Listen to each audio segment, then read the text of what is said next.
মামলাগুলো এখনো পর্যন্ত উইথড্র হচ্ছে না রাষ্ট্রীয়ভাবে, এটা আমার জানার বিষয়। Thank you, thank you. না, নিশ্চয়ই প্রশ্নগুলো সব আপনার কাছে কেন করছে, এটা আমারও প্রশ্ন।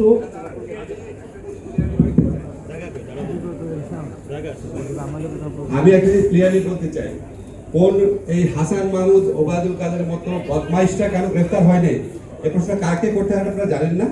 এই প্রশ্ন করবেন স্বরাষ্ট্রমন্ত্রীকে, যার আন্ডারে পুলিশ গোয়েন্দা। আমার আন্ডারে কি পুলিশ গোয়েন্দা? এখন আপনি যদি বলেন সরকারের একজন হিসাবে, ঠিক আছে, এটা আমাদের কালেকটিভ ব্যর্থতা। আপনাদের মানে কারো কারো কিন্তু সমস্যা হয় কি, আপনারা এক্স্যাক্টলি কোন লোকটাকে প্রশ্ন করতে হবে জানেন না, বা করেন না। যেহেতু আমাকে চিনেন, মনে করেন ওনাকে প্রশ্ন করলে একটু পত্রিকায় ভালো মতো আসবে ওনাকে করি। আমাকে যখন প্রশ্ন করেন, ধরেন একটা ব্যাপারে আমি আর স্বপন ভাই দুজন আছি, ধরেন স্বপন ভাই দায়ী লোকটার ব্যর্থতার জন্য, তা আপনি যখন আমাকে দায়ী করেন, স্বপন ভাই তো হবে আরে আমার দিকে ধরতেছে না, ভালোই আছে আমি। তা আপনার অ্যাকাউন্টেবিলিটির প্রথম শর্ত হচ্ছে যার কাজ তাকে প্রশ্নবিদ্ধ করা। প্লিজ সেই কাজটা করেন, তাহলে আমাদের সবার কাজের মান বাড়বে, আমাদের অ্যাকাউন্টেবিলিটিটা বাড়বে, ঠিক আছে? আর গায়েবী মামলার ব্যাপারে প্রশ্ন করেছেন যে গায়েবী মামলা উইথড্র করার জন্য পিপি অফিস লাগে। চার্জশিটের আগে মামলা উইথড্রয়ের ব্যাপারটা হচ্ছে স্বরাষ্ট্র মন্ত্রণালয়ের ব্যাপার। প্লিজ একটু শুনে রাখেন ভালো করে। চার্জশিট হয়ে যাওয়ার পরে আইন উপদেষ্টার ব্যাপার। তাও আমার ইচ্ছা সব হবে না, কারণ আপনারা নিশ্চয়ই জানেন না আমি সব বিচারককে নির্দেশ দিই। আমার করতে হবে পিপি অফিসের মাধ্যমে। আমাদের এখানে শেখ হাসিনার সাথে সাথে সমস্ত পিপি পালা গেছে, গেছিল কিনা বলেন? এখন পিপিদেরকে নিয়োগ না দিয়ে আমি কিভাবে কাজ করব?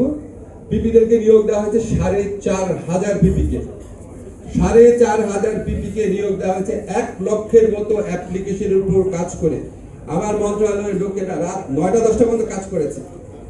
এখন এই কাজগুলো তো সব চোখে দেখেন না। এখন পিপিরা নিয়োগ পেয়েছে, আমরা যেদিন পিপি নিয়োগ কমপ্লিট হয়েছে সেদিন ঢাকার সমস্ত বাংলাদেশের সমস্ত পিপিকে চিঠি দিয়েছি, যেই সমস্ত গায়েবী মামলা আছে ক্রাইটেরিয়া নির্ধারণ করে চিঠি দিয়েছি, এগুলি সবকিছু আইডেন্টিফাই করে আমাদেরকে জানান। 7 দিন টাইম দিয়েছি, আজকে পর্যন্ত হিসাব নিয়েছি। 51টা জেলা থেকে পেয়েছি, 13টা জেলা বাকি আছে। প্রথমত আমার লিস্ট লাগবে।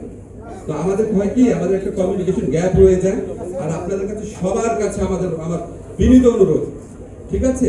ধরে বেগুনের দাম বাড়লো কেন, এটা যদি আমাকে জিজ্ঞেস করে, তাহলে বেগুনের দাম বাড়ানোর দায়িত্ব যে মন্ত্রণালয়ের, উনি ভাবে আরে আমার কেউ জিজ্ঞেসই করে না।